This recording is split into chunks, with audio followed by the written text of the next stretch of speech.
Okay, so I'm going to test out here the Google real-time stream thing here.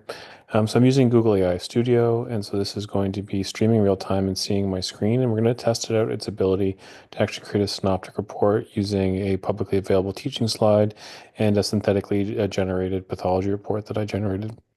And so this is using the Gemini 2.0 Flash model. And so first thing I'm going to do here is going to give it access to my screen here. So that's here, and then I'm going to give it this prompt. And so we're going to go from here. Okay, let's begin with the specimen section of the report. Can you tell me the procedure that was performed? 1 second here, I'm going to show you the gross description of the case here. Can you see that there? Okay, I see the pathology report. Based on the information, the procedure is a left upper lobe lung resection. Is that correct? Yeah, it would be a lobectomy because they've taken out the whole lobe.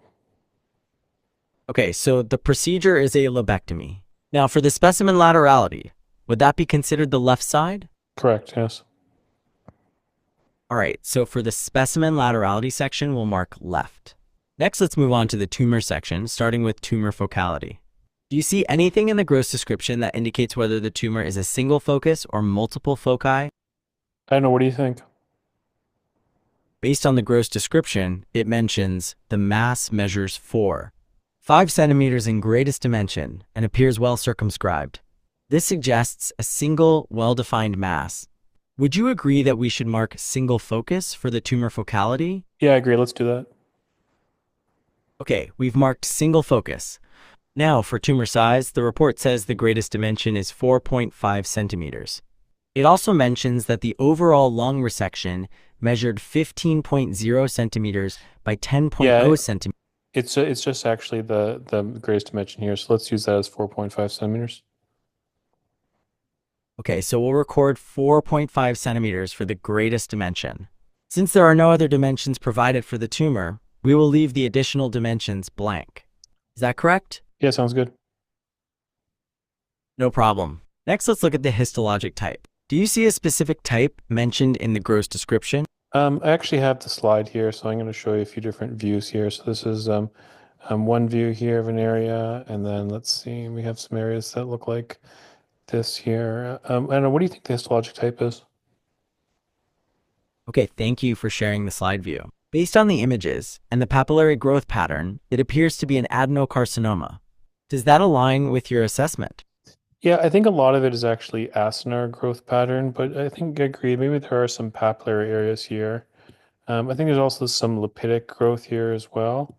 But I think most of it is acinar here that we're seeing. And we do have some papillary areas as well.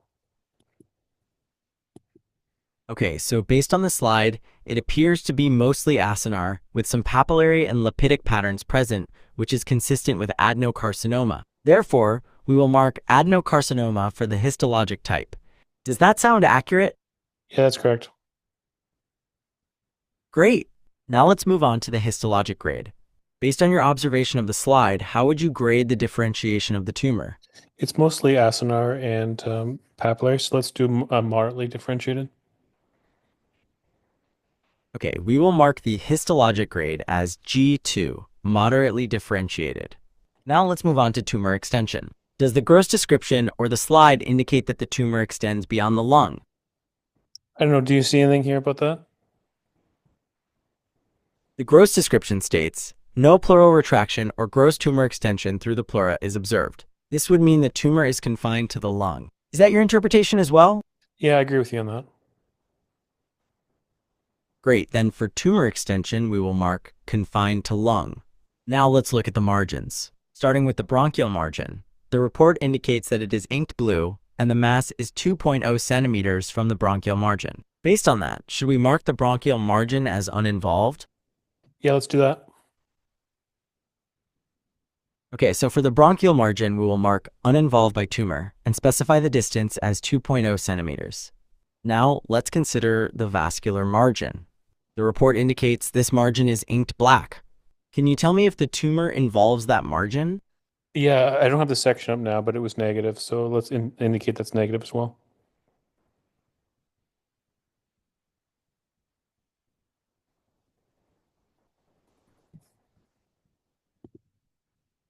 It's negative.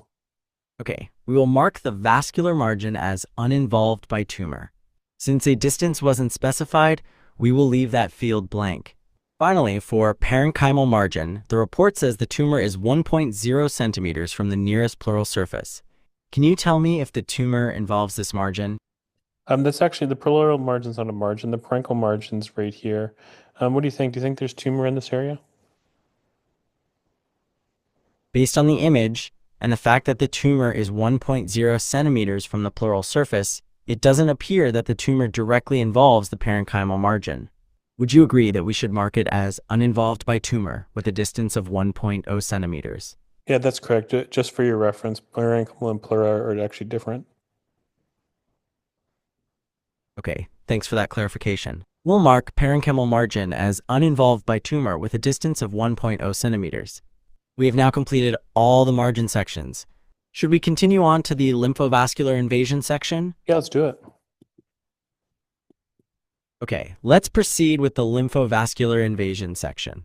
Based on the information you have, has any lymphovascular invasion been identified? Well, I'm just looking in the slide right here, and I'm not seeing any lymphovascular space invasions. So let's mark that as negative. Okay, so for lymphovascular invasion, we will mark not identified. Now let's move on to perineural invasion. Based Yeah, on the slide, there's no perineural invasion. okay, for perineural invasion, we will mark not identified. Now let's move on to pleural invasion. Do you see any indication of pleural invasion on the slide or in the gross description?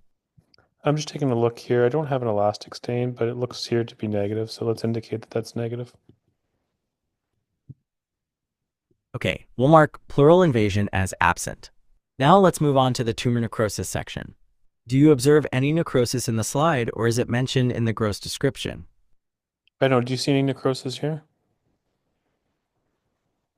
Based on the slide image, I don't see any significant areas of necrosis. The gross description also mentions the cut surface of the tumor is homogeneous and firm, with no evidence of necrosis or hemorrhage. Therefore, for tumor necrosis, I would mark absent. Does Yeah, I that agree. align with? I agree with you. Let's do it.